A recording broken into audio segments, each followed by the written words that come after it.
Assalamu aleyküm bütün dünyadaki suyumlu kırındaşlarımız, suyumlu milletimiz. Bugünkü mühim mezmunda toğrusida sizlarga qisqagina yana söz qilmoqchi. Hammalar bilgandek, vatanimizda shunda qattiq yer tavridi. Ya'ni 7 baldan yuqori dedi.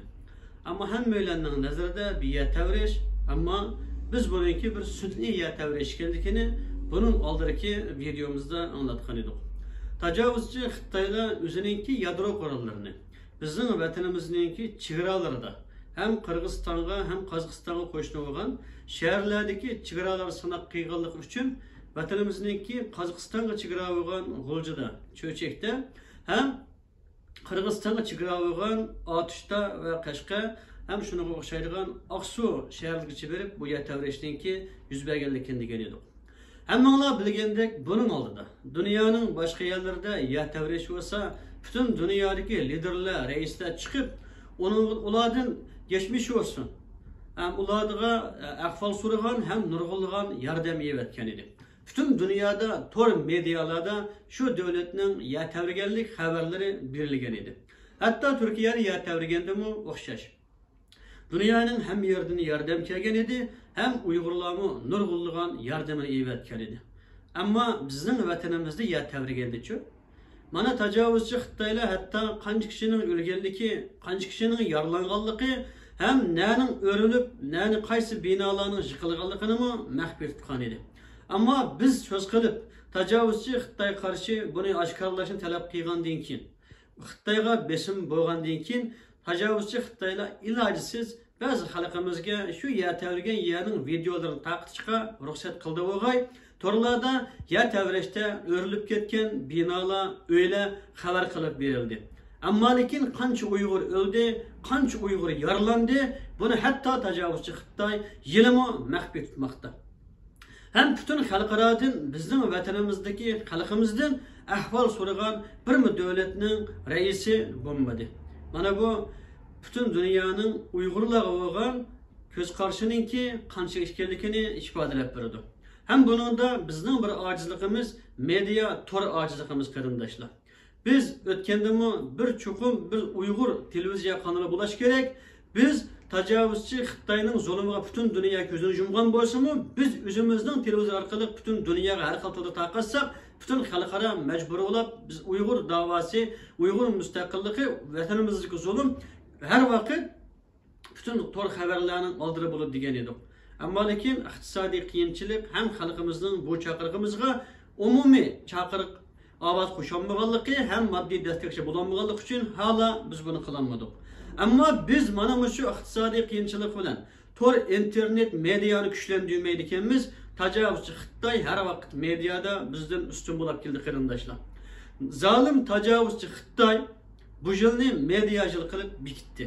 Biz bununla medya bilan qarashtirmasak, yana bu medyada yengilib qolamiz. Haq egiz turib, bizning haq turib, to'g'ri turib, ammo o'zimizningki haq sadosini dunyoga anglitishda ojizlik qilib qolamiz. Suyumli qarindoshlarimiz, u qadar cho'ng yer tavrashdan dunyo xabarsiz bo'lgan nurg'ulg'an davlatlar bor. Bu kimning gunohi? Bizning gunohimiz. Bütün dunyoga yetarli darajada anglatanmadik. Vatanlik qarindoshlar hatto jindi chiqib, mayadi yer tavridi, manchilik yer o'rildi degan yerda chet eldagi Uyg'urlar chiqib, vatanimizda yer tavridi, ammo biz oilamiz, qo'shnilarimiz, tuqqanlarimiz bilan aloqalashamadik. Kim o'ldi, kim hayot bilmaymiz. Tajovuzchi Xitoy bizga tor internet erkinligimizni berish kerak, vatan bilan aloqa qiladigan aloq yo'limizni ichish kerak deb ikkiga chiqib so'z qilamiz qarindoshlar. Şuna biz özümüzde qattiq islohot qilishimiz kerak. Dunyoning eng dongli futbolchisi bo'lgan. Hatto Ronaldo Xitoyga berib, Chinga berib musobaqa qatnashmay, yenib kelsimi, nima uchun yenib kelganlik to'g'risida bizning medialarda yetarli bir to'g'ri xabar olmadi qarindoshlar. Ammo yo'q, bo'lmagan xabarlarni tajovuz Xitoylar ishlash orqali onun puti yarlanıp diken, hem bazı bir Ronaldo'nun resminden paydalanıp Xitoy ticaretçiler teşviqat ubukti qilib diken, şunu qaydab ketibdi degandek gaplarni qildi. Bu ish unda oddiy emas qarindoshlar. Bir xalqarалық futbolchining puti saqaymay turib, uni shu Xitoyga olib borgan bir komanda uning put saqaymay turib bu musobaqani birinchidan o'rinlashtirmaydi. Ikkinchidan xalqaroliq bir futbolchi bir reysga tushgani bana qilib bo'lmaydi. Cho'qim Ronaldo'niki bizning vatanimizdagi zulm tufayli, tajovuzchi Xitoyning qilgan zulmi tufayli shu Xitoydagi musobaqani o'ynamay qaytib kelgan bo'lishi mumkin. Buni qattiq aniqlashimiz ham ta'kidlashimiz kerak qarindoshlar. Hem Yaponiyada 70 ga yaqin Xitoy tutildi qarindoshlar. Nima uchun tutildi? Ha?